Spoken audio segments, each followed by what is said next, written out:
The Cannabis Show is for information only. You should always consult with a qualified and licensed physician or other medical care provider. Today on The Cannabis Show, Heart helps us with our vocabulary on toking terms. Prior to putting a pinch of pot in a paper, you want to keep watching as Basil teaches a great way to roll a joint. We explore the strain Beacon, Shine, all that and more. Stay tuned.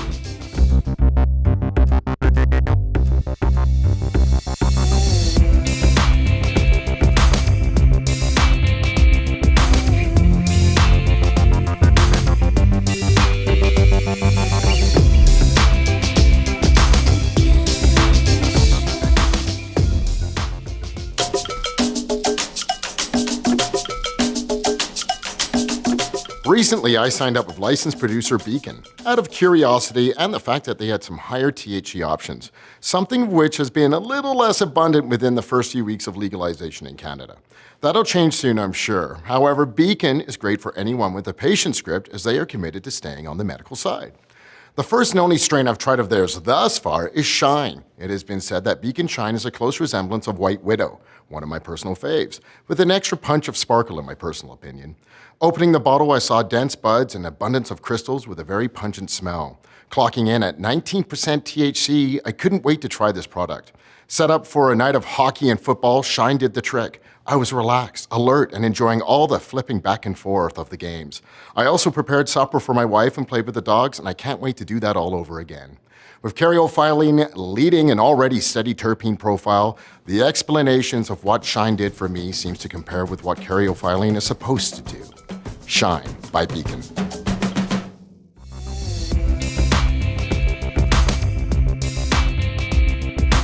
With legalization in full tilt, you've likely heard a lot more cannabis terms tossed around.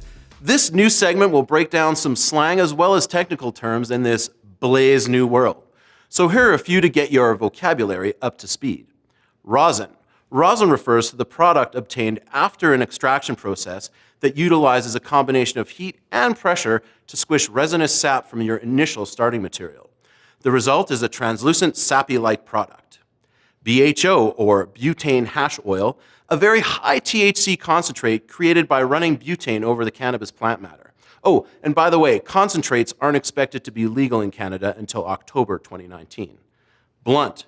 Picture a cigar, but instead of tobacco inside, it's filled with cannabis, usually made by removing the tobacco from a store-bought cigar like a Swisher Sweet or a Philly Blunt, and then rolling the cannabis in the outer skin or leaf.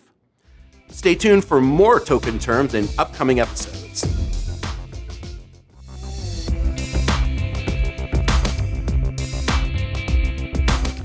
Hello and welcome to Growing Tips. My name's Evan. Have you found a seed in your recreational cannabis? If you have, it's your lucky day. Let me tell you why. Health Canada's website says, as of October 17th, subject to provincial and territorial restrictions, adults who are 18 years of age or older are legally able to grow from licensed seed or seedlings up to 4 cannabis plants per residence for personal use. So where are these licensed seeds and seedlings? Unfortunately, the licensed producers have yet to make any seeds or clones available to the provincial retailers. But as soon as they are, you'll be able to buy them at your local licensed retailers. This means, until such a time, the only way to legally grow your recreational garden is if you find a seed in your recreational cannabis. This does not affect medical patients, as they can still order seeds or clones directly from the licensed producers using the registration certificate. If you have any questions, make sure to leave them in the comments below. Thanks for watching. Keep growing.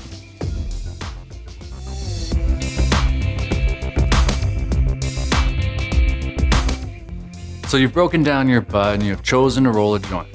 Well, the choice doesn't stop there.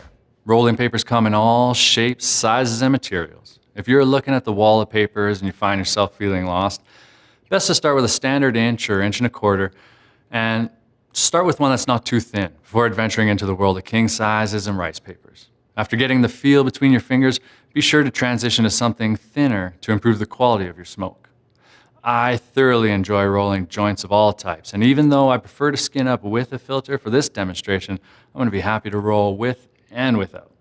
First, pull your leaf and be sure that the glue is both facing you and on the top. Hold your paper with your index finger on the inside, creating a trough to put your cannabis in. Prior to putting a pinch of pot in your paper, take one last opportunity to scan for stems that will surely puncture when rolling. Now, apply the desired amount of green to your paper and spread evenly. This step is the best place to affect the desired shape of your finished reefer stick. So here are a couple pro tips. Put slightly less herb in the middle of the paper if you're hoping for an even thickness tip to tip. This is your best defense against a pregnant-looking doobie. If you're hoping for a professional cone shape, be sure to go heavy on one end. Now, before trying to tuck the bottom of the paper in prematurely, fold it up like a little taco and start gently rolling and shaping the little log of cannabis inside.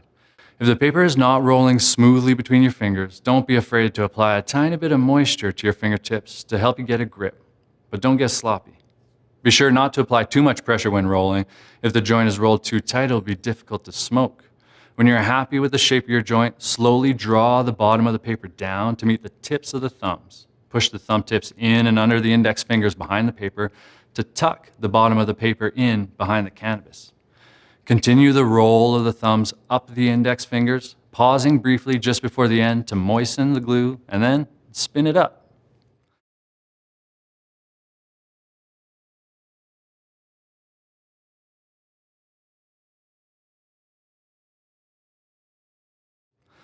When using a filter, perforations make for a clean look and a quick roll, but any small roll of cardboard will do. Repeat the same steps as rolling without a filter, but make some space on one side or the other. Place your filter in the paper and snug your weed right up to the cardboard to avoid any space in between. This will keep things from getting floppy. This time, when shaping your joint, keep one hand on the filter and let it control the slow spin of the joint, and allow the other hand to move back and forth, molding the shape you desire. Tuck your paper in back near the filter, and then with the hand not holding the filter, run your thumb up the paper while slowly spinning with the filter hand.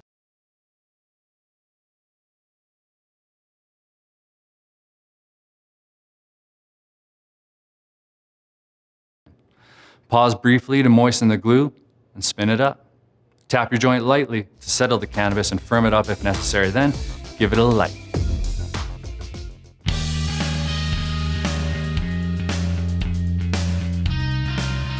It's the Cannabis Show! Basil, Kate, Hart, myself, Chris. Big shout out to Evan, who was here just a few moments ago as well with his growing tips.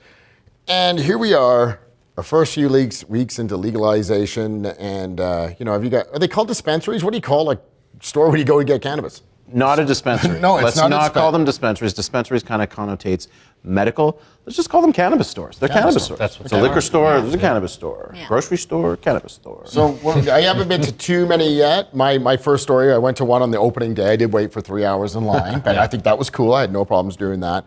I just went and bought some pre-rolls. It was way too expensive. I think it was like $25 for 5 pre-rolled, 0.5. And I was like, that weekend, I actually sat at home and rolled up all my white widows and made my own roll-ups. And it's a convenience thing. Yeah. People who are new to cannabis, it's really easy for them to, like, Friday night after work, instead of grabbing a bottle of wine, they just roll in and grab a couple of pre-rolls. Right. It's cheaper than wine. Probably. I guess, I'm complaining about something, but no, actually, the overall No, experience it's was cool. nice. The store was cool and stuff. And what about you? You've been everywhere. Yeah, I've been to a few stores in 3 different provinces, actually. Nice. All stores I've seen have been just absolutely beautiful, well lit, art on the walls, really kind of funky, happening places. Yeah. Staff have been relatively knowledgeable in terms of what they can first of all say to you in the first place, gotta be careful. but also just in what they are saying. So I've had a few strange occurrences, but other than that, it's been a fantastic experience, I think. You guys, anyone butting line in front of you? Do you ever wait in line yet? Have you waited in line? No, I'm not into lines. No? Yeah, I'm not in line either. Can't do lines. Yeah, so have you been into one though, or? Online, I'll go Oh, online. you do the online ones, yeah. One thing I did notice, I've gone to a couple concerts in Calgary lately, and I don't know if they did this before, but I went and saw the Foo Fighters and the Jack White. When you go in there, there's no leave. You can't leave to even smokers of cigarettes aren't allowed to go out and smoke. There's nowhere to smoke. I thought that was kind of crazy. Is that Yeah, anything like to do- no re-entry. I know, that's crazy. Nothing. I've noticed that too. Did you even see a for- significantly higher amount of smoke on the inside of the concert? Well, I'm just observing from people around me. I noticed the smoke went straight up. They got some pretty good air filters in those arenas, the Crowler, the Subtle. But it's a good point though. Like, what are they, people do smoke cigarettes, right? Well, that's So, what I mean. yeah. The cannabis Not that they smokers, I should. think it would be okay, Yeah. but it's like, wow. What if you need to medicate? Like, what if I'm That's- at a Yeah. Flames game and I need to medicate? Yeah, you're right. I think. What happens? Yeah, you need a better. You got to smoke some CBD or THC or whatever. Or new technology. You're right, because it is Yeah. medication. Yeah. This is a serious thing. It is. But again, good air ventilation. Thanks for watching, and we'll see you next week.